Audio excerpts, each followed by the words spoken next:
अस्सलाम वालेकुम। हमारे साथ मौजूद हैं गुजरात शहर के मुमताज़ सियासी रहनुमा फ़ख्र मुश्ताक पग्गावाला। सबसे पहले मियां साहब आप बताइएगा कि ये जो इतने अरसे बाद 7-8 साल बाद आप दोबारा एक्टिव हुए हैं पॉलिटिक्स में, तो इस एक्टिव होने की और पिछले सालों में इनएक्टिव होने की क्या वजह है? सबसे पहले तो मैं लोधी साहब आपका मशकूर हूँ। दूसरा जो सवाल आपने मुझसे किया है कि मैं कहाँ था, ये वो सवाल है कि मेरे काफ़ी दोस्त अहबाब, मेरे पॉलिटिकल वर्कर्स, मेरे कोलीग्स मुझसे पूछते हैं। तो इसका जवाब तो बड़ा एक लंबा सा जवाब है, मगर वक्त की कमी के बायस मुख्तसर ही कहूँगा कि मैं इग्नोर्ड था। पीपल्स पार्टी मेरा इश्क है। जहाँ आशिक और मशूक का तल्लुक हो वहाँ गिले शिकवे भी होते हैं। तो कुछ शिकवे ऐसे थे जिनकी वजह से मैं खामोश रहा। हाँ, मेरी वाइफ एक्टिव रही, मेरी वाइफ बहुत एक्टिव रही, वो जाती रही, हर जगह पहुंचती रही। कुछ मेरी ज़ाती मसरूफियात भी थी, मैंने वो सारा कंट्रोल वो कर लिया, तो मैंने फिर दोबारा मैं एक्टिव हुआ। मियां साहब, इस वक्त आप पार्टी वर्करों के पास जा रहे हैं, उनके घरों में जा रहे हैं, उनका क्या रिस्पांस क्या है, उनका जोश और जज्बा क्या है? लोधी साहब, आप यकीन नहीं कर सकते कि बहुत पॉजिटिव रिस्पांस है, बहुत पॉजिटिव रिस्पांस। हाँ, उनका ये सवाल ज़रूर है कि आप कहाँ थे। बदकिस्मती कह लें कि पिछले 5, 6, 7 साल तक पार्टी के लॉयल लोगों के पास, पार्टी के जियालों के पास किसी ने राब्ता ही नहीं किया हुआ था। जियाला जमात को नहीं छोड़ता, जियाला खामोश होकर बैठ गया था। इंशाअल्लाह ताला हम दोनों मिलके इस जमात को दोबारा वही जमात बनाएंगे जो एम मुख्तियार साहब और मियां मुश्ताक पग्गावाला के ज़माने में थी। मुश्किल ज़रूर है, मगर नामुमकिन कोई चीज़ नहीं है। जियाले शायद इंतज़ार कर रहे थे, और मैं उन लोगों के पास भी जा रहा हूं कि जो हमें छोड़ के किसी न किसी वजह से, मैं समझता हूं कि हमारी ही कोताहियां थी, वो हमें छोड़ के पीटीआई में चले गए, नून लीग में चले गए, या काफ लीग में भी चले गए। मैं हर आदमी को मिल रहा हूँ। मियां मुश्ताक पग्गावाला के बारे में कहा जाता है कि वो हिम्मत वाला, जुर्रत वाला, वो एक नारा था, उनकी पॉलिटिक्स का स्टाइल था। तो ये जो उनकी लेगेसी है, क्या आप उसको इनहेरिट करते हैं, और क्या आप समझते हैं कि आप वो लेके चल रहे हैं या चलेंगे? वैसे सवाल बड़ा मज़ेदार है आपका, और बड़ा इस वक्त के ऐन मुताबिक है। मियां मुश्ताक पग्गावाला की जो लेगेसी है वो क्या है? मियां मुश्ताक पग्गावाला मुनाफिक नहीं था, मियां मुश्ताक पग्गावाला खरा था, मियां मुश्ताक पग्गावाला जियाले के साथ खड़ा होता था, मियां मुश्ताक पग्गावाला जियाले की आवाज़ हर जगह पहुंचाता था। मियां मुश्ताक पग्गावाला का ये लेवल था, बहुत ऊंचा लेवल। मैं यहाँ हूँ, जाहिर बात है वो मेरे वालिद हैं, मेरी कोशिश तो ज़रूर है। और उस वक्त का कुछ माहौल था, बेनज़ीर भुट्टो शहीद, क्या उनसे मोहब्बत थी, उन पे पूरा यकीन था। मैं कोशिश तो ज़रूर कर रहा हूँ, शुक्र अल्हम्दुलिल्लाह मैं मुनाफिक नहीं हूँ, शुक्र अल्हम्दुलिल्लाह मैं मुँह फाट हूँ, मैं बोल पड़ता हूँ, और अल्लाह खैर करे। मेरी पूरी कोशिश है कि मैं अपने वालिद की जो रवायात थी, जिनको लोग आज भी लोग याद रखते हैं, और इंशाअल्लाह ताला मैं पूरा उतरने की पूरी कोशिश करूँगा। ये सब पार्टी के अंदर इख्तलाफात रहे हैं, और इन इख्तलाफात की वजह से पार्टी को इंतहाबी शिकस्त का भी सामना करना पड़ा और काफ़ी लॉसेस बर्दाश्त करने पड़े। बहुत सारे लोग आपको छोड़ कर चले गए। बिलखसूस सिटी तंजीम के अंदर काफ़ी इख्तलाफात ख़बरों की ज़ीनत बनते रहे। आप ये बताइए कि वो इख्तलाफात अब उनको आपने पैसिफाई किया है, कुछ लोगों को ब्रिज अप किया है, कुछ डिफरेंसेस दूर हुए हैं? सब मैं ये समझता हूँ कि आज पार्टी में कोई इख्तलाफ नहीं है। हमारे 11 बरादरान के साथ बेहतरीन तल्लुक़ हैं, मेरे डिस्ट्रिक्ट और सिटी तंजीम के साथ बेहतरीन तल्लुक़ हैं। जिस वाक़े की तरफ आप इशारा कर रहे हैं, रिजवान दिलदार साहब ने अपना कीमती वक्त पार्टी को दिया था। वो पार्टी के लॉयल थे, लॉयल हैं। उनके ग्रीवियंसेस भी कुछ जायज़ थे, मगर मैं पहले भी कहता हूँ कि उनके तरीक़ाकार पे इख्तलाफ था। कुछ अरसे से पहले पार्टी में होता था माया ग्रुप और पजेरो ग्रुप, अब पार्टी में है प्रोटोकॉल ग्रुप, स्टेज ग्रुप। बंदा माया का जोड़ा पहन के आ जाएंगे, कहेंगे जी हमें स्टेज पर बैठाएं, हमें प्रोटोकॉल दें, बंदा एक अकेला ही आएगा। नहीं, मैं तंजीमी मामलात में तो इंटरफेयर नहीं करूंगा, ना मैं कर सकता हूं, ना मैं मजाज हूं।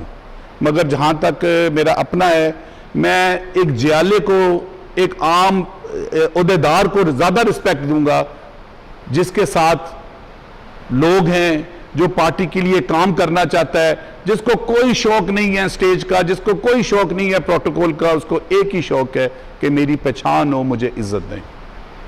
बाकी एज सच कोई इख्तलाफ नहीं है हमारी जमात में, तो एज सच कोई इख्तलाफ अब इस वक्त नहीं है। मरकज़ और सूबे में कोलिशन गवर्नमेंट है और PMLQ इसकी अहम इत्तेहादी है। PMLQ की मरकज़ी क़यादत गुजरात से ताल्लुक़ रखती है। मियां साहब, आपकी नज़र में यहाँ किसका हुक्म चलता है, PMLQ का या PTI का?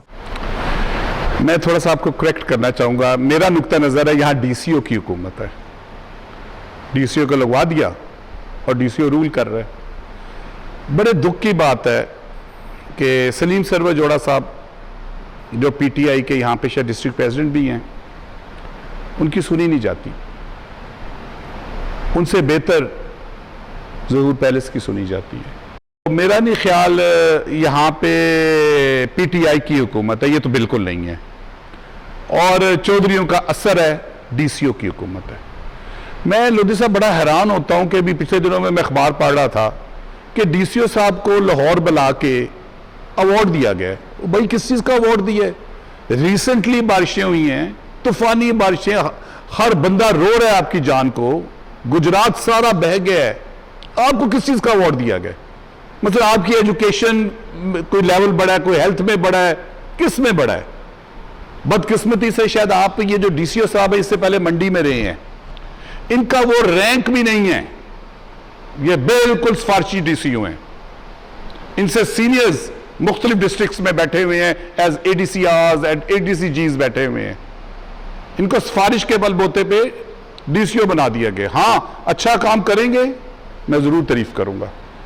बरमला, मैंने उस दिन, आपने मेरी स्टेटमेंट पढ़ी होगी कि मैंने मोनस अलाई साहब को जब मुबारक दी है, तो मैंने कहा है कि परवेज अलाई साहब का जो ये काम है 1122 यूनिवर्सिटी ऑफ गुजरात, ये यादगार काम है।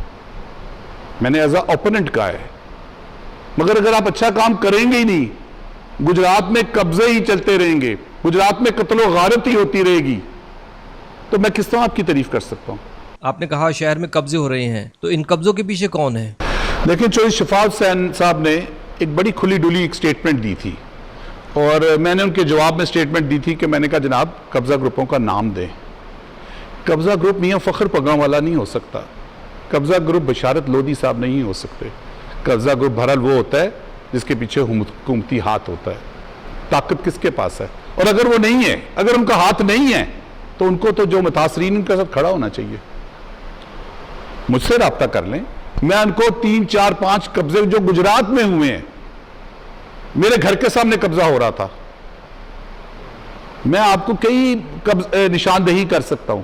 वो जिसे हिम्मत वाला, जुर्रत वाला कहते हैं, क्या वो गुजरात में कब्जों के खिलाफ मैदान में आएगा? कोई मुतासरीन मेरे पास आया,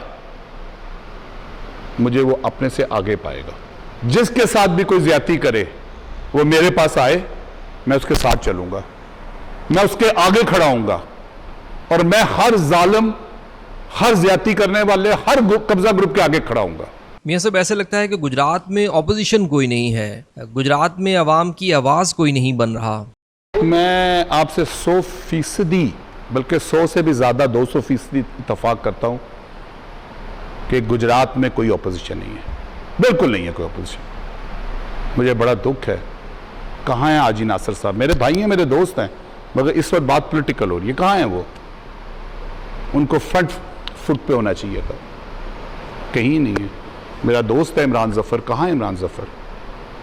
कहाँ था मियां फ़ख्र पगांवाला? इंशाअल्लाह ताला पहले भी 80 से लेके 2000 तक गुजरात में ऑपोजिशन की आवाज़ हमेशा इस घर से उठती थी, जो सबसे मजबूत, सबसे स्ट्रॉन्ग आवाज़ होती थी और सबसे बोल्ड। इंशाअल्लाह ताला आने वाले दिनों में इसी घर से दोबारा आवाज़ उठेगी। अगर गलत काम करेंगे, भरपूर मुखालफत करेंगे। अगर मुतासरीन कोई बंदा मेरे से रुजू करेगा, तो जो मैंने पहले बात की है, मैं 4 हाथ आगे होकर उसके साथ चलूंगा। कुछ लोग कहते हैं कि आप अब इसलिए एक्टिव हुए हैं कि आप आइंदा इलेक्शन लड़ना चाहते हैं। रोजी साहब, बात यह है कि ये टिकट के फैसले, ये सब कुछ अभी काबिल वक्त हैं, ये पार्टी ने करने हैं। मेरी इस वक्त ये ख्वाहिश है कि मैं अपनी जमात को एक्टिव करूं, अपने साथियों को से कांटेक्ट में जाऊं। इलेक्शन लड़ना या ना लड़ना, अगर मुझसे कोई बेहतर उम्मीदवार हो और पार्टी अगर उसको टिकट देती है तो मैं तो अपना किरदार वही अदा करूंगा जो पार्टी मुझे देगी। और अगर पार्टी ये समझेगी कि मुझे इलेक्शन लड़ना चाहिए तो मैं वो भी पार्टी के लिए किरदार अदा करने को तैयार हूं। मियां साहब, ऐसा लगता है कि सेंट्रल पंजाब से पीपल्स पार्टी अपनी सपोर्ट बेस खो चुकी है। क्या आप सेंट्रल पंजाब में इसका रिवाइवल देख रहे हैं?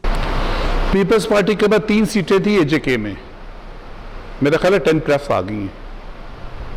पाकिस्तान में फ्री एंड फेयर इलेक्शन में पीपल्स पार्टी की वापसी होगी। आप सेंट्रल पंजाब की बात कर रहे हैं, इंशाअल्लाह ताला आने वाले दिनों में कई लोग, कई साबिक एमएनए और मौजूदा एमएनए सेंट्रल पंजाब के बिलावल भुट्टो जरदारी साहब और आसिफ अली जरदारी साहब पे एतमाद करते हुए पार्टी को वापस ज्वाइन करेंगे। पीपल्स पार्टी की वापसी होगी। पीपल्स पार्टी अगला जो साल है 2022, ये इंशाअल्लाह ताला हमारा साल है, ये जियाले का साल है, ये पीपल्स पार्टी का साल है, ये बिलावल भुट्टो जरदारी को वजीर आजम बनाने का साल है।